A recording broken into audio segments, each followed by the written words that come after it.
ते सोमं पितुरित्रः सोमं धनस्य सोमिनं मह्यं ददातु सोम। देखो, हमारे ऋषि मुनियों ने इस छोटे से मंत्र में कितना उत्तम ज्ञान दिया है कि मैं विनती करता हूँ, वैनते सोमम पी, मुझे सोम से भरपूर कर दे, मुझे प्रेम से भरपूर कर दे, और वही प्रेम मेरे सारे दुखों को दूर कर देगा। वैनते सोमम पी, सोमम पितुरित रहा, जितने दुख दर्द है उसको दूर कर दे। और मुझे इस सौम्यता रूपी धन की बहुत जरूरत है। तो अब देखिए, हम बहुत बार पढ़ते हैं, कभी अपनी आरतियों में, कभी हनुमान चालीसा में, अष्ट सिद्धि नवनिधि। हम केवल मात्र इनको शब्द और वो करके छोड़ देते हैं, अर्थ इसको बन के छोड़ देते हैं, परंतु इसके अंदर बहुत गहन ज्ञान छुपा हुआ है। सिद्धियाँ होती हैं, आप जो कुछ भी काम कर रहे हैं उसमें एक्सपर्ट, डेप्थ एक्सपर्ट होना, उसको सिद्धियाँ बोलते हैं। और निधि का वैसे मतलब होता है धन का खजाना, परंतु नहीं। वेद कहते हैं आपको धन से ज़्यादा आपके अंदर असीम दौलत छुपी हुई है, जिसकी आप कल्पना भी नहीं कर सकते, और वो उसको उजागर करना ही मनुष्य मात्र का, प्राणी मात्र का उद्देश्य है। अब वो निधियाँ कौन कौन सी हैं? अष्ट सिद्धि, पर काया प्रवेश। हमारे हर इंसान में इतनी शक्ति है कि किसी भी प्राणी के अंदर प्रवेश करके उसके मन तक जा सकता है। पर काया प्रवेश, हाड़ी। दूसरी जो निधि है हाड़ी, कि हम अपने शरीर को जितना भी चाहें मजबूत बना सकते हैं, बस उसके लिए साधना की जरूरत होती है। तीसरी है काड़ी। काड़ी का मतलब होता है कि हमारा जो मन है बहुत कड़ा होता है, किसी भी सुख में दुख में विचलित नहीं होता।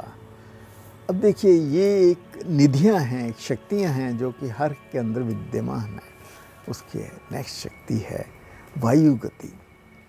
जिस प्रकार एक मोबाइल से हम दूसरे मोबाइल तक तरंगे पहुंचा सकते हैं, पर हमारे मन में भी इतनी शक्ति है कि अगर हम इसको दृढ़ कर लें तो वही तरंगे हम अपनी वाइब्रेशंस कहीं भी पहुंचा सकते हैं। और उसके अलावा मदालस, हम अपने मन से अपने आप को कितना सूक्ष्म रूप में धर रहे हैं, जैसे हनुमान जी ने करते थे, और कितना ही बड़ा कर सकते हैं, उसको बोलते हैं मदालस। कंचन धारा। कंचन धारा का मतलब है जहाँ भी जब भी आपको किसी समय किसी धन की आवश्यकता हो, तो हमारा मन इतना सुदृढ़ है कि वो उसके लिए प्राप्ति के लिए कामना करता है और उसको पूरा करता है। और सातवीं निधि है प्राज्ञ।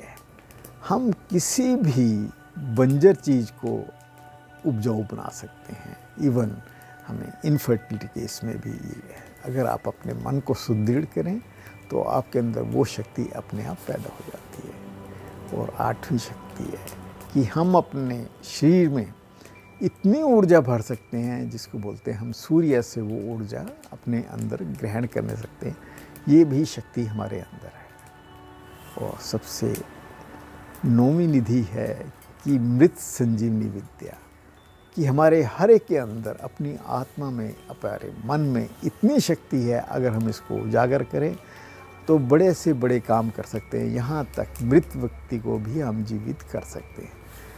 तो इन निधियों को अगर हम बड़े ध्यान से करें और धीरे धीरे इनको उजागर करें, तो उससे हमारी शक्तियाँ जागृत हो सकती हैं। जैसे हनुमान जी को बोलते थे कि उनके पास शक्तियाँ हैं, परंतु उनको बताना पड़ता था कि तुम्हारे अंदर ये शक्तियाँ विद्यमान हैं, आप इस तरह कार्य करिए। इसी तरह हर इंसान में वो शक्तियाँ विद्यमान हैं, और उसको उजागर करने के लिए हमारे पास दो रास्ते बहुत ज़बरदस्त हैं। एक तो सरस्वती आराधना। अब देखो, हम नाम सुना है कि सरस्वती माँ सरस्वती होती है, परंतु अगर हम अपने गहराई में जाएं, हमारे ऋषि मुनियों ने हर एक मूर्ति, हर एक देवी के पीछे को तथ्य दिए हैं। सरस्वती का मतलब होता है, उनका परिधान सफ़ेद होता है कि हमारे अंदर प्योरिटी ऑफ माइंड बहुत अच्छी होनी चाहिए। और सरस्वती माँ का जिस पे बैठी हैं वो कमल का फूल है। कमल के फूल की खासियत होती है, वो कीचड़ में रहता है, परंतु उसके ऊपर कीचड़ की एक भी बूंद नहीं होती। इसी तरह हमारे जीवन में बहुत सारी विपत्तियां आएंगी, बहुत सारे लोग आएंगे, बहुत से अच्छे और गलत लोग आएंगे, परंतु हमने अपने आप को हमेशा कमल की तरह स्वच्छ रखना है।